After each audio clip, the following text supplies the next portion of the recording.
എല്ലാ വിദ്യാർത്ഥികൾക്കും പുതിയൊരു വീഡിയോയിലേക്ക് സ്വാഗതം. ഈ വർഷത്തെ +2 higher secondary, vocational higher secondary പരീക്ഷാഫലം പ്രഖ്യാപിച്ചു.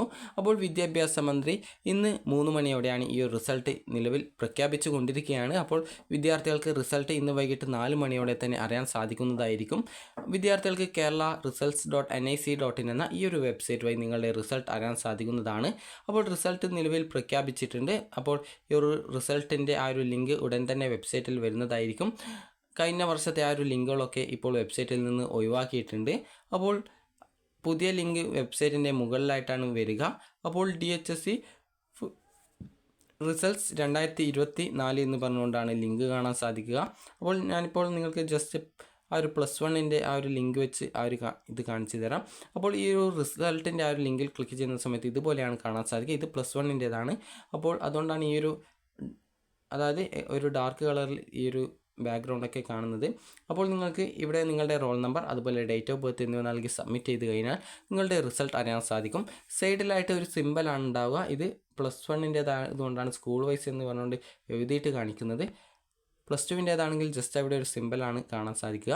അതിനുശേഷം അവിടെ സ്കൂൾ കോഡ് നൽകി കഴിഞ്ഞാൽ നിങ്ങൾക്ക് നിങ്ങളുടെ സ്കൂൾ വൈസ് റിസൾട്ടും അറിയാൻ സാധിക്കുന്നതാണ്. അപ്പോൾ നിലവിൽ കഴിഞ്ഞ വർഷത്തെ +1ൻ്റെ ലിങ്കുകളൊക്കെ വെബ്സൈറ്റിൽ നിന്ന് ഇപ്പോൾ ഒഴിവാക്കിയിട്ടുണ്ട്. കാരണം ഈ വർഷത്തെ ആ ഒരു +2 റിസൾട്ട് പ്രഖ്യാപിക്കുന്നതിന് മുന്നോടിയായിട്ടാണ് അതിപ്പോൾ ഒഴിവാക്കിയിട്ടുള്ളത്. അപ്പോൾ വിദ്യാഭ്യാസ മന്ത്രി റിസൾട്ട് പ്രഖ്യാപിച്ച ഏകദേശം അരമണിക്കൂറിനുള്ളിൽ തന്നെ വെബ്സൈറ്റിൽ ആ ഒരു ലിങ്കുകൾ വരുന്നതാണ്. അപ്പോൾ റിസൾട്ട് വന്നു കഴിഞ്ഞാൽ നിങ്ങളെ ആ ഒരു വിവരം അറിയിക്കുന്നതായിരിക്കും. എല്ലാ വിദ്യാർത്ഥികൾക്കും വിജയാശംസകൾ നേരുന്നു. അപ്പോൾ നിങ്ങൾക്ക് എത്ര മാർക്ക് ലഭിച്ചു, അതായത് നിങ്ങൾ പ്രതീക്ഷിച്ച മാർക്ക് ലഭിച്ചോ എന്നുള്ള കാര്യം നിങ്ങൾ താഴെ കമൻറ്റ് ചെയ്യുക. അപ്പോൾ ഈ ഒരു +2 റിസൾട്ട് വന്ന് ഏകദേശം ഒരു ദിവസത്തിനുള്ളിൽ തന്നെ വിദ്യാർത്ഥികൾക്ക് സേ പരീക്ഷയ്ക്കുള്ള അപേക്ഷകൾ സമർപ്പിക്കാനായിട്ട് സാധിക്കുന്നതാണ്. അപ്പോൾ ഏതെങ്കിലും വിദ്യാർത്ഥികൾ +2 പരീക്ഷയിൽ പരാജയപ്പെടുകയാണെങ്കിൽ ഈ ഒരു സേ പരീക്ഷ എഴുതിയിട്ട് തന്നെ ജയിക്കാൻ ശ്രദ്ധിക്കേണ്ടതാണ്.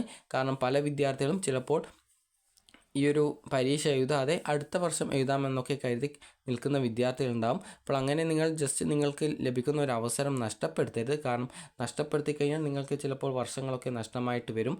അപ്പോൾ വിദ്യാർത്ഥികൾക്ക് ഈ ഒരു വീഡിയോ ഉപകാരപ്രദമായിട്ടുണ്ടെങ്കിൽ ലൈക്ക് ചെയ്യുക, ഷെയർ ചെയ്യുക. Thank you for watching.